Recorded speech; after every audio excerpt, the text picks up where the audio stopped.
Bonjour, je voudrais remercier l'Éternel parce que les œuvres qu'il pose dans ma vie, parce que sa grâce, parce que il est puissamment dans ma vie et sa main, je vois sa main tous les jours dans ma vie.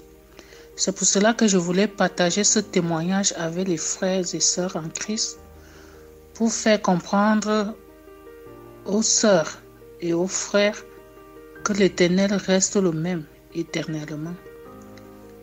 J'étais malade, c'est une maladie qui est déjà passée.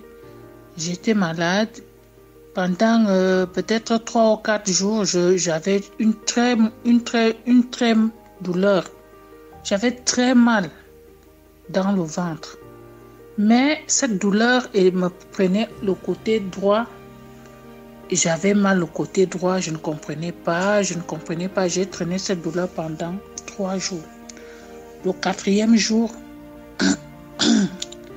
dans mon lit de sommeil, j'ai eu une révélation.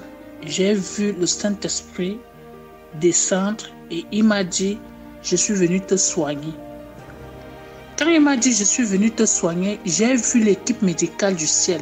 Les anges sont descendus pour me traiter. Après, il m'a traité, ils ont fini de me soigner. Ce qui me soignait, je ne connaissais pas trop. Après, ils m'ont dit, je suis guéri. Je suis guéri. Après, quand ils m'ont dit, je suis guéri, je me suis réveillée. Avant de me dire qu'il est venu me soigner, il m'avait dit que je suis très malade, mais il est descendu pour me soigner. Et quand ils ont fini de me soigner, il m'a dit, tu es guéri. Je me suis réveillée de mon sommeil. Quand je me réveille de mon sommeil, j'avais toujours mal. J'avais cette douleur, mais j'avais rendez-vous le jour-là avec mon médecin traitant vers 15 heures. Je me suis levée, j'ai fait à manger, j'ai fait tout ce que j'avais à faire à la maison en attendant l'heure de mon rendez-vous. Il y a une amie qui est même venue me voir à la maison. Quand elle est venue me voir, je lui ai dit que je devrais sortir pour aller rencontrer le médecin parce que j'ai vraiment mal au ventre. Je ne sais pas ce qui m'arrive à l'intérieur. J'ai très mal. Et elle me dit, tu veux que je t'accompagne? Je lui dis non, je peux aller toute seule. Tu peux rentrer. Elle est rentrée. Mais entre-temps, le rêve que j'avais fait, la vision est déjà passé. Je ne pense même plus à ça. Je ne pensais plus à ça, la vie continuait pareil. Après, quand je suis allée voir le médecin, j'entre et le médecin veut m'examiner. Il me dit, allonge-toi. Je n'arrive pas à m'allonger. Dès qu'il a posé la main sur mon nombril, j'ai hurlé, j'ai eu mal. Il a dit, il m'a aidé, il m'a fait asseoir. Il a appelé sa secrétaire et il a demandé à la secrétaire d'appeler l'ambulance urgemment. L'ambulance est arrivée. L'ambulance est arrivée urgemment. Il a fait un mot. Il a remis à l'ambulance. Entre-temps, il me dit, je ne peux plus me lever, je ne peux plus me lever. Et c'est comme si mon ventre attendait qu'il appuie au niveau de mon nombril. Je ne pouvais plus me lever. La douleur s'était triplée. On m'a amené, il a fait un mot, on m'a amené à l'hôpital de Versailles, et diaconesse de Versailles. Et arrivé à l'hôpital, ils m'ont pris en charge tout de suite dès qu'ils ont vu tout le dossier que le médecin traitant avait préparé pour ma prise en charge. Ils m'ont pris en charge tout de suite. Ils partaient partout avec moi, les radios, les échographies, toute la nuit, radio, échographie. On m'a même fait le scanner du ventre et tout. Mais ils ne voyaient rien. Ils ne voyaient rien et moi, je hurlais de douleur. Ils ne voyaient rien, je pleurais. Vers 4 heures, j'ai commencé à paralyser un côté. Parce que le côté où je l'ai montré que j'avais mal, le côté droit, or c'est le côté gauche que j'avais mal. C'est le côté gauche que j'avais mal. Et moi, je l'ai montré que J'avais mal au côté droit. Et il faisait les examens que le côté droit, il cherchait le côté droit. Et moi, je ne pouvais plus, mon corps a commencé à paralyser le côté droit. Mon corps a commencé à paralyser, j'ai commencé à paralyser, eux-mêmes, ils voyaient comment je m'affaiblissais, je partais, je mourais. Mais ils ne savaient pas comment, où trouver, ils ne trouvaient rien du tout. Vers 5 heures, ils ont appelé, ils m'ont dit, je les ai entendus parler, il faut appeler le professeur, parce que là, on ne comprend pas, on ne voit pas, mais la dame est en train de partir. Et nous, on ne voit rien du tout. Après, ils ont appelé le professeur. Vers 6 heures comme ça, j'entends le professeur et je les entends encore parce qu'ils venaient de temps en temps regarder où j'étais. Et le professeur a dit il va passer. Quelques minutes plus tard, je vois 4 personnes entrer dans la chambre où j'étais. Et je me suis dit dans ma tête, j'avais toute ma tête, mais les forces, je perdais déjà l'autonomie, je perdais déjà la force. Même l'usage de parole, je perdais déjà. Et j'étais déjà paralysée tout le côté, de la main au pied. Et j'entends seulement comment le médecin dit, on va explorer. Parce que là, si on ne voit pas, il faut seulement explorer. Et quand il dit, on va explorer, dans ma tête, c'est qu'on va m'opérer. Parce que quand on dit déjà explorer, ça veut dire qu'on va m'opérer. Je commence à prier dans mon cœur. Je dis, Seigneur, je suis ici. Il n'y a même personne qui est avec moi. Je suis toute seule. Je remets ma vie entre tes mains parce que je sens que je suis en train de mourir. Je suis en train de mourir et je remets ma vie entre tes mains. La vision que j'ai faite la nuit même, je ne pensais plus à ça.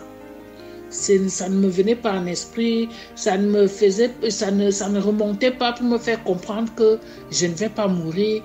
Le Seigneur m'a soigné, le Saint-Esprit et l'équipe médicale du ciel est descendue me soigner. Et il m'a dit, je suis déjà guéri. Je n'avais même pas pensé à ça. Mais moi, j'ai continué à prier. Toute la journée, là, on ne m'a pas amené au bloc pour explorer et tout. Je suis encore restée là toute la journée. C'est vers 23 heures qu'ils viennent me prendre. Je ne parlais plus beaucoup. Les mots sortaient à peine. Ils m'amènent, ils me disent, Madame, on va aller explorer pour voir ce que c'est. On m'explique qu'on va mettre une caméra robot dans ton ventre pour voir vraiment l'état du ventre parce que tous les examens que nous avons faits, on n'a rien trouvé, on ne trouve rien d'anormal, mais on ne comprend pas et on va aller explorer. On voit juste du liquide, mais on ne comprend pas d'où vient le liquide et tout, et nous, on veut explorer. Est-ce que vous avez quelqu'un que vous pouvez lui donner le numéro? Je donne le numéro. J'ai donné 2 numéros de personnes qu'on pouvait contacter. Et ils m'ont amené. Et quand ils m'ont mis l'anesthésie, ils m'ont dit, on va te mettre l'anesthésie. J'ai encore commencé à prier. J'ai dit, Seigneur, on va me mettre l'anesthésie. Je ne sais pas ce qui va se passer dans mon ventre. Je ne sais pas ce qui va se passer. Je perds les forces. Mais Seigneur, je remets ma vie entre tes mains. Ils ont exploré. Moi, je n'étais plus là parce que j'étais déjà dans les faits d'anesthésie et je me suis endormie. Je me suis réveillée. Je me rappelle que je me suis réveillée. Il était 5h30. Parce que quand je me suis réveillée, il y avait l'infirmière assise là. Et je lui ai demandé il est quelle heure. Il me dit il est 5h30. Après, je lui dis, j'ai envie de faire pipi. Elle me dit, non, tu ne peux pas te lever pour faire pipi. Je t'amène le bassin pour faire le pipi sur place. Je lui dis, non, je ne peux pas faire pipi couché au lit. Ça ne peut même pas sortir. Mais moi, je veux me lever. Aide-moi à tenir la main pour que... Elle me dit, elle n'a pas le droit de le faire. Il faut que je fasse pipi. Je ne peux pas me lever tant que le médecin ne vient pas me voir. Il me dit, au fait, j'ai forcé, j'ai fait pipi, comme il m'avait dit. Mais dans mon réveil, je bénis l'Éternel parce que dans mon réveil, j'étais en joie. Je me réveillais en chantant un cantique. Dans tout le temps que j'étais dans l'effet d'anesthésie, j'étais dans le sommeil, mon cœur, à l'intérieur de mon âme, à l'intérieur de moi, je louais, je chantais. Et je me suis réveillée avec ce cantique et j'ai chanté ce cantique. Et quand j'ai fini de chanter, bénissons Dieu par nos cantiques, bénissons Dieu par nos cantiques. Et c'est avec le chant là que je suis sortie avec. Quand je sors avec, je demande à la dame, il est quelle heure? Il me dit 5 heures. Je dis, ah, je suis entrée au bloc, on m'a mis l'anesthésie, il était 23h30. Il me dit, oui, on t'a ramené ici dans la salle, il était 2h30. Donc le bloc est fini vers 2h. Et ils t'ont ramené ici à 2h30. De 23h à 2h30 que l'opération se passait. Quand je suis rentrée, j'ai fait 14 jours à l'hôpital parce qu'ils m'ont dit qu'ils ne pouvaient pas me laisser avant 14 jours. Et c'était quoi? C'est l'appendicite, c'est l'intestin, j'avais l'occlusion intestinale. Et apparemment, ils m'ont dit, et c'était, même quand je partais déjà à l'hôpital, 2 jours, c'était déjà éclaté. Donc, j'ai fait 2 jours avec un intestin perforé dans le ventre qui a mis du liquide partout dans mon ventre. Et c'est ça qui me paralysait déjà et tout. J'ai dit, après les 14 jours, ils m'ont libéré, je suis venue à la maison. Ils m'ont donné les ordres de ne rien faire pour le moment parce que j'étais encore très très fragile et tout. Et que je devais passer encore à l'hôpital et tout. Quand j'arrive à la maison, je suis assis devant, je suis assis sur mon canapé. C'est là où l'esprit me rappelle que, est-ce que tu sais le miracle de ta guérison? Et c'est là où l'esprit me replonge dans la vision que j'avais faite le jour même qu'on devait m'opérer. J'ai commencé à dire gloire à Dieu. J'ai appelé Michael, j'ai appelé 2 sœurs, d'autres sœurs, j'ai appelé ma mère. Je les ai raconté le miracle de ma guérison, que je devrais effectivement mourir. J'étais déjà destinée à la mort, mais le Seigneur, le Saint-Esprit, je l'ai vu. Le jour même qu'on devait m'amener à l'hôpital, il est venu me soigner et il m'a dit, je suis guérie. C'est pour cela que j'ai dit, mes frères, le Seigneur œuvre encore. Nous devons avoir beaucoup confiance à l'Éternel. Il y a beaucoup de choses que l'Éternel nous fait et que parfois il ne nous montre pas, mais il opère un miracle dans notre vie. Parfois même on était destiné déjà à la mort, il vient, il te soigne, parfois il te montre pas les visions, parfois il te montre pas les rêves.